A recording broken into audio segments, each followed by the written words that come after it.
Hello guys, আজকে আমি তোমাদেরকে 2 মিনিটের মধ্যে মাছের ঝোল করে দেখাবো। এরকম মাছের ঝোল তোমরা মনে হয় কোনোদিন করোনি। তো চলো শুরু করা যাক। তো সবার প্রথমে পেঁয়াজ রসুনগুলো ভালো করে হামানদিস্তা দিয়ে থেতো করে নিতে হবে। তো গ্যাসের উপরে কড়াই চাপিয়ে দিয়েছি। এবার এর মধ্যে সর্ষে তেলটা দিয়ে ভালো করে তেলটা গরম করে নেব।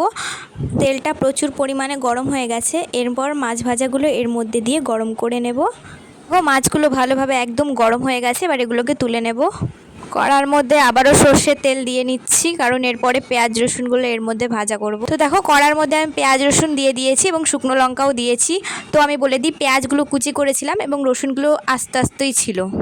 পরিমাণ মতন হলুদ দিয়ে দেব, স্বাদ অনুসার নুন দিয়ে দেবে। তো এবার আমি মিট মশলাটা এর মধ্যে দিয়ে দিচ্ছি। তোমাদের যদি মনে হয় তোমরা অন্য মশলাও দিতে। ভালো করে ভাজা হয়ে গেছে। এবার এর মধ্যে আমি জল দিয়ে দিচ্ছি। দেখো কি সুন্দর আওয়াজটা হচ্ছে, এই আওয়াজটা শুনতে আমার খুবই ভালো লাগে। তো ঝোলটা ভালো করে ফুটে গেছে। এরপর আমি এর মধ্যে গরম করা মাছগুলো দিয়ে দিচ্ছি।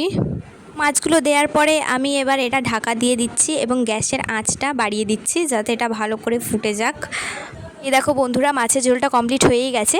আর এটার টেস্টটা না অনেক সুন্দর হয়েছিল। তোমরা পারলে একবার ট্রাই করে খেও, তোমাদেরও অবশ্যই ভালো লাগবে।